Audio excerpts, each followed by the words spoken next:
अस्सलामुअलैकुम, मैं आपका होस्ट बाबर शिरकांजू। आज एक नए सियासी विलाग लैके तुहाडी खिदमत विच मैं एक बारी फिर हाज़र हो रहा हूँ। आज का जिहड़ा विलाग है वो कि हलका पिंडी भट्टियां PP 39 के हवाले नाल कि मुस्लिम लीग नून की टिकट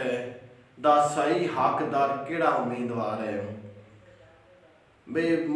मुस्लिम लीग नून नाल कई वफादारियां सही निभाइयां तो सही हकदार कौन है, लेकिन ये हुण फैसला असा अपने इस फेसबुक पेज के जरिए पोल के जरिए किया है भी अवाम किंदा सही हकदार किया है। तो लेकिन मैं कुछ अपने सुनन ते वेखण वालियां नूं एक अर्ज करा लेकिन गिला करते हैं भी काजू साहब तुहानूं होर कोई काम नहीं सवाए ये पोस्टा लेंदा भी फलाना टिकट मिल रही है, फलाना इलैक्शन ते खलो रहे, फलाना पार्टी छड़ रहे, फलाना आ रहे, इस तो बगैर होर तो कोई काम नहीं। जनाब अली एक अर्ज मैं अपने वेखण वाले ये दसना, पूरा जिला हाफजाबाद है, जलालपुर भट्टियां भी साफी ने, पिंडी भट्टियां सुखे की हाफजाबाद के कोलो तारण सॉरी वनी के विच तुसीं ये मैनूं दसो वेखण अपना फैसला ईमानदारी नाल करना है। तुहानूं कौन खबर सियासी खबर कौन देता है, किस सहाफ़ी किस जराए में दोनों अज तक मालूम होए, मैं आना नहीं होया होवेगा। जे तुहानूं मालूम होए वो भी साडे इस फेसबुक पेज के जरिए तुहानूं मालूम हुंदा है भी आ जिले विच सियासतदान करते पे ने, आ सियासतदान करूने जो आ होने जा रहे हैं, ये पार्टी छड्डू है तो अंत उसे पता लगना है भी जिस टाइम कोई अगला टुर गया या छड़ गया या टिकट ढी गई तो अंत पहले उसे पता लगना कि असीं तुहानूं जराए तो मालूम करके पहले दस रहे, लेकिन मुड़ भी गिला तुसीं सट थे कर दे भी तुहानूं होर काम कोई नहीं, तुसीं दस दो जे सानूं कोई काम है तो असीं वो जनाब शुरू कर लैंदे हां। ये नो आंदे भी सानूं असीं जिले दे हालात तो वाक़ियात सियासी नज़र सियासी हालात तो आगाह कर रहे हैं, तो दस दे रहे भी आ हो रहे आ होने तो तुसी मुड़ भी साथ ही गिला कर दे भी कल सब क्यों कर दियो। अच्छा हल्का PP 39 विच टिकट का सही हकदार कौन है, मुस्लिम लीग नून की टिकट का तीन उम्मीदवार ने जिहड़े नून लीग दे शामिल दो शामिल होने, एक अगे उन्हां पुराना टिकट होल्डर है चौधरी शुएब शफीक राई,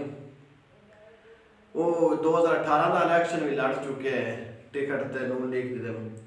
लियाकत अब्बास भट्टी भी अंदर शामिल होए नून लीग की टिकट के हिरस से लिया कि अगे आउन इंतजार भट्टी ने भी नून लीग की टिकट से लिया कि मैं दोनों टिकट देंदा, लेकिन सही हकदार कौन है ये फैसला आवाम करे दी, लेकिन मैंने शक कि आवाम फैसला सही नहीं किया।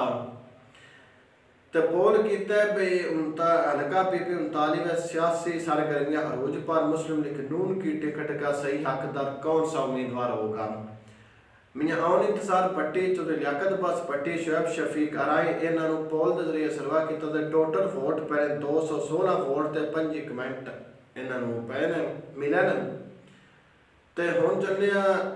पहले नंबर ते आउन इंतजार भट्टी नूं जी 40 वोट मिले ने, 18% रिजल्ट रहे। लियाकत अब्बास भट्टी नूं 126 वोट 58% रिजल्ट रहे।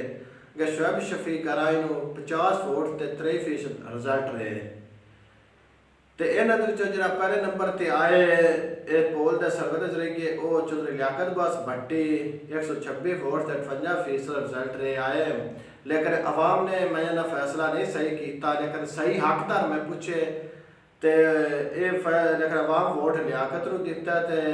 शुएब शफीक साडियां नज़रां विच हकदार टिकट का वो ही है, लेकिन होना वो ही है जिहड़े उतरिया करना है। साडे इस पोल के जरिए या साडे बोलण नाल कुछ भी नहीं होना, ना लियाकत नूं टिकट नहीं लभनी है, साडे बोलण नाल ना शुएब शफीक राय नूं मिलनी है, तो ना आउन इंतजार भट्टी नूं साडे आखे नहीं बे नूं मिलनी होना वो है जिहड़ा अगे रहा। लेकिन सही हकदार जिहड़े कमेंट जिहड़े आए वो मुख्तलिफ कमेंट आए ने, लेकिन शुएब शफीक राय के हवाले विच कमेंट उन्होंने मिले ने भी हकदार कि बंदे समझते हैं ना भी सही हकदार कौन है, लेकिन वो विच कमेंट आए ने भी शुएब शफीक राय जिहड़ा ये सही हकदार। 2018 का उन्होंने इलैक्शन लड़िया, पार्टी का मुश्किल वक्त आया तो हार गए, ऑपोजिशन रहिंदे हुए उन्हें पार्टी नहीं छड्डी, कोई भी नहीं किया, लेकिन असल हकदार शोएब शफीक राइने उस तो बाद आउन इंतसार है लियाकत बस भट्टी ने वो बाद दियां गल्लां कि वो बाद आए ने मन लियांदा कि इस 2000